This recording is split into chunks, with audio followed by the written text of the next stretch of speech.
그러면 다음으로 기조연설을 통해서 이 발표를 사단법인 한반도 평화와 번영을 위한 행정 이사장이 되신 김창현 인제대 통일학교 교수님께서 해주시겠습니다. 네, 안녕하세요. 방금 소개받은 대로 여러분 오늘 평화보다 더 시급한 게 없다라는 제목으로 기조연설을 맡기는 김창현입니다. 인사드리겠습니다. 사실 제가 최근에 이런 비슷한 강의 한반도는 위험하지 않은 적이 한 번도 없었구나라는 것을 보여주는 얘기죠. 엄밀하게 보면 말입니다. 한반도에는 크게 두 가지의 이 과제가 있었거든요. 하나는 전쟁이 1950년 한국전쟁이 아직도 끝이 안 났어요. 70년 넘게 휴전을 하고 있는 건 전 세계 동서고금을 막론하고 없습니다. 지금 우리는 바로 내일 전쟁을 다시 시작해도 국제법상 아무 하자가 없습니다. 이게 굉장히 심각한 문제인 거죠. 또 한 말이죠. 남북이 우리의 의지와 상관없이 강제로 잘라졌죠. 포츠담 선언에서는 2차 세계대전이 마치고 되면 전범 국가인 독일을 자르고 일본을 4개로 자르겠다는 계획을 세웠었는데 일본을 안 자르고 도리어 아무 이유도 없이 이 당시에 해방되는 조선을 둘러짜게서 민족의 혈맥이 끊기고 국토가 양단되고 이렇게 두 개의 나라로 살게 되었다는 것입니다. 그래서 한반도의 두 개의 과제는 통일과 평화인데 통일의 한쪽 당사자가 이제는 더 이상 통일에 대한 개념을 말하고 싶지 않다 할 정도로 심각해져 있는 상태고 그것은 다른 말로 얘기해서 전쟁의 위기가 이제 우리 눈앞에 다가와 있다는 점을 저는 오늘 강조하면서 제 이야기를 하려고 오늘 지금 한반도의 전쟁의 그림자가 뒤덮고 있죠. 그건 크게 세 가지 이유 때문입니다. 하나는 윤석열 정부의 대결 정책입니다. 그런데 대통령이 취임식도 하기 전에 북을 가리켜 주적이라는 규정을 지었고요. 그리고 전쟁을 막기 위해서는 선제 타격, 공격할 수 있어야 한다는 발언을 합니다. 작년 1월달에 조선일보와의 인터뷰에서는 핵전력을 기획 연습하겠다. 한마디로 한반도에서 핵전쟁을 할 수 있다는 발언을 한 바가 있습니다. 작년 7월달에는 미국의 핵 잠수함이 들어왔을 때 북한의 정권을 중말시키겠다는 선언을 합니다. 그리고 작년에 캠프 데이비드 협정을 통해서 한미일 삼각 안보 동맹을 맺게 되지요. 실질적으로 오랫동안 꿈꿔왔던 기기도 합니다. 미국이 꿈꿔왔던 것이죠. 그리고 전방부대를 찾아서는 작년 10월달에 도발을 나타나면 1초도 기다리지 말고 발포하라라는 명령을 내립니다. 올해 3월달에 드디어 이제 통일부 장관이 자유의 북진이라는 표현을 쓰면서 흡수 통일의 방안을 정확하게 입장을 밝힙니다. 올해 한 해 동안 보면요, 미국의 핵국이라고 하는 전략 자산이 무려 10년차간째 전개가 됩니다. 지금까지 역대 대통령 중에서 말이죠, 무력 통일, 북진 통일을 외쳤던 사람은 유일하게 이승만 대통령이 한 사람이 있었습니다. 그 이전에도 그 이후에도 모든 보수 진보를 가리지 않고 모든 대통령들은 평화와 화해를 이야기했거든요. 근데 실제로 전쟁을 이야기하고 전쟁이 일어났었죠.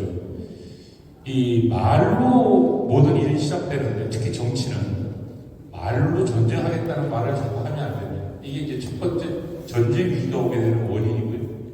두 번째는 북이 전쟁을 물론 이렇게 표현하고 있습니다. 건들면 전쟁이 날 것이다. 즉 전쟁에 대한 결심을 밝히고 있습니다. 2022년 9월 핵무기를 어떻게 쓰겠다라고 하는 핵 독트린을 법제화합니다. 이건 전 세계 국가들 중에 핵 독트린을 법제화한다라는 북이 유일합니다. 법제화한다는 소리는요, 요러한 때는 내 명령 없이도 법률에 의거해서 핵무기를 쓴다라는 뜻이니까 굉장히 단호한 핵에 대한 의지죠.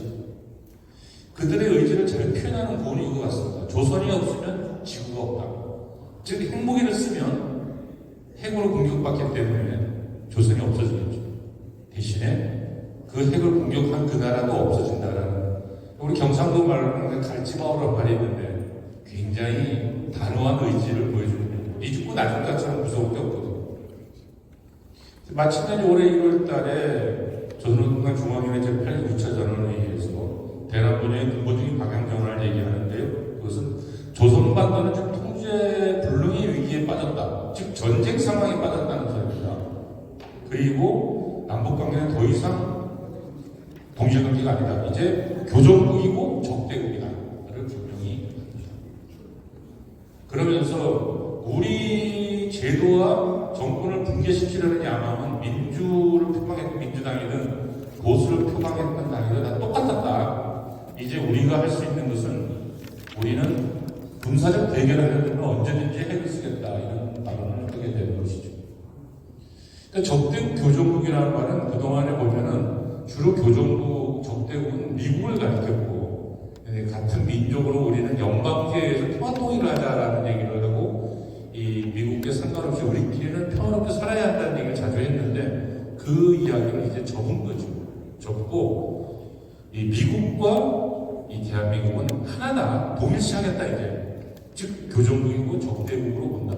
연방제에 의한 평화통일 방안은 1980년 제6차 당대회에서 결정한 이래 한 번도 바꾸지 않았던 그 노선을 내려놓습니다. 대북전당과 오물풍선이 아까 우리 도티 교수님도 말씀하셨고 김삼일 선생님도 말씀하셨는데, 이게 지금 오고 가고 있다는 건 그냥 단순한 일이 아니라 엄청나게 위험한 일이에요. 왜? 교정국가 간에 전단 달리는 거는요, 심리전인데 전쟁의 일환이거든요. 북은 그전에도 고사총을 쏜 적이 있고, 2014년도에, 그리고 2020년도, 2019년도에 때는 남북 공동 연락사무소를 폭파시킨 적도 있습니다. 이것 때문에. 굉장히 위험한 일이 지금 벌어지고 있다. 더 위험한 것은 이제 무인기인데요. 여러분들 알다시피 요즘에 드론은 중동에서 있어서나 또는 우크라이나에서나 현대전은 드론전이라는 정도로 드론이 굉장히 무서운 무기로 나가고 있습니다. 근데 이 드론이 평양상공에 3번이 떴는데 전단을 뿌리는 용이라고는 하지만, 여러분도 알다시피 2020년 바그다드에서 이란의 혁명수비대 사령관이었던 솔레이마니가 드론에 의해서 죽거든요. 그 드론이 소위 말해 C-가격이라고 불리는 MQ-9 리퍼라고 하는 드론인데, 드론은 그만큼 요인 암살용이에요. 그러니까 드론이 만약에 상공에 뜬다라는 소리는 침략을 했다라는 의미를 가지고, 굉장히 드론에 대해서 북에서 다시 한번 이런 짓 하면 경고 없이 행동하게 되죠. 침략한 걸로 치고 공격하겠다는 뜻이잖아요. 근데 정말 서로 말로도 조심해야 되고 행동을 조심해야 되는 시기에 너무 좀 겁없는 일이 한반도에 벌어지고 있다. 일촉즉발이죠. 그러니까 이제 막빌리 합참의장이 이런 얘기를 했어요. 작년에 한 말이에요.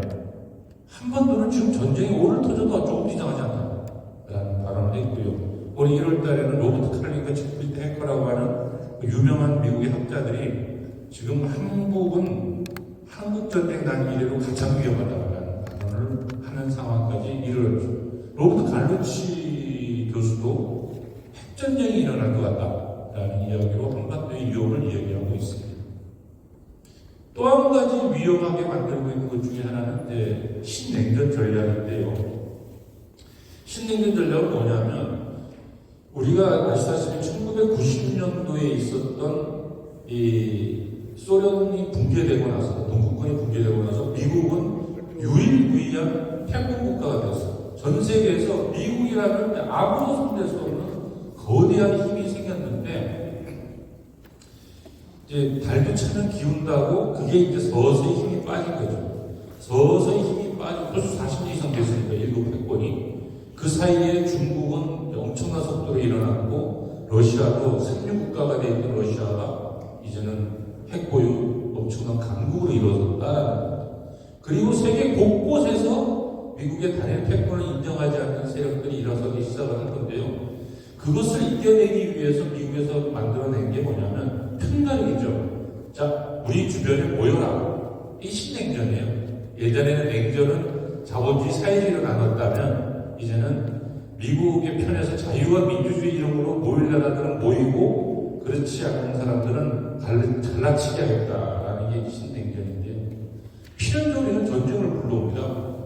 근데 이 사람이 누구냐면 나행그라 거기 총인데요. 인도 총이에요. 이 사람을 내가 굳이 이렇게 표현한 이유는 이 사람은 미국이 만들어놓은 군사 동맹 중에 미국, 일본, 호주, 인도를 연결하는 사각형 쿼드라고 하는 동맹에 들어가 있습니다. 인도가. 근데 인도는 또 어디에 들어가 있냐면 이 러시아, 중국이 중심에 되어 있는 브릭스에도 들어가 있고 그리고 상하이 협력기구라고 하는 데도 들어가 있습니다. 무슨 뜻이냐? 인도는 중국, 러시아 편에도 쓰고 미국 편에도 서 있는 거예요.